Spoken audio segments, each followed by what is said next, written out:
શિક્ષકગણ અને વહાલા વિદ્યાર્થી મિત્રો, મારું નામ કુંવરિયા પૂર્વિતા અરવિંદભાઈ છે. હું ધોરણ 8 માં અભ્યાસ કરું છું. અમે શ્રી દરેક કન્યા પ્રાથમિક શાળામાંથી આવ્યા છીએ. અમારો વિભાગ 4 છે. અમારી કૃતિનું નામ છે QR કોડ ફોર ઓલ. તો આપણે અહીં જોઈશું કે QR કોડને કેવી રીતે બનાવી શકાય. હવે જે પ્રમાણે ક્રિશાબહેનને કહીશ તે પ્રમાણે ક્રિશાબહેન કરશે. ક્રિશાબહેન સૌપ્રથમ ફોર્મ પર ક્લિક કરો. ત્યારબાદ QR કોડ જનરેટ પર ક્લિક કરો. ત્યારબાદ ક્રિએટ QR કોડ પર ક્લિક કરીશું, જેનાથી આપણને ઘણા બધા ઓપ્શન જોવા મળશે, જેમ કે UR link, PDF, image, app, text, map, wifi, audio, WhatsApp, YouTube.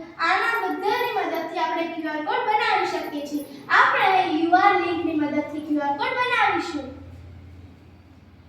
ત્યારબાદ પુટ યોર લિંક હિયર. આ તમને બધાને ખબર જ હશે કે હમણાં દિવાળી આવી હતી. દિવાળીમાં અમારી શાળાનો વિડિયો પણ છે, તો આપણે YouTube માં જઈને તે વિડિયો લઈશું.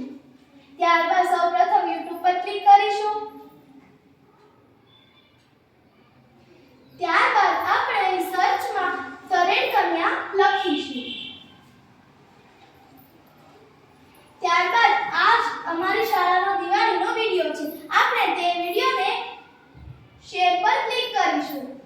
ત્યારબાદ કોપી લિંક પર ક્લિક કરીશું. ત્યારબાદ આપણે પુટ યોર લિંક હિયર માં તે લિંકને આપણે અહીં પેસ્ટ કરીશું. ત્યારબાદ અહીં આપણને ગમે તે નામ લખી શકીએ છીએ, ઉદાહરણ તરીકે તરેડ.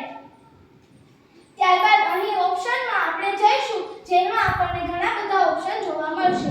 આ દિવાળીનો વિડિયો હતો, એમાં મેં રંગોળી બનાવી હતી, એટલે આપણે ફાઇન્ડ આર્ટ પર ક્લિક કરીશું. ત્યારબાદ customise and download QR code પર ક્લિક કરીશું.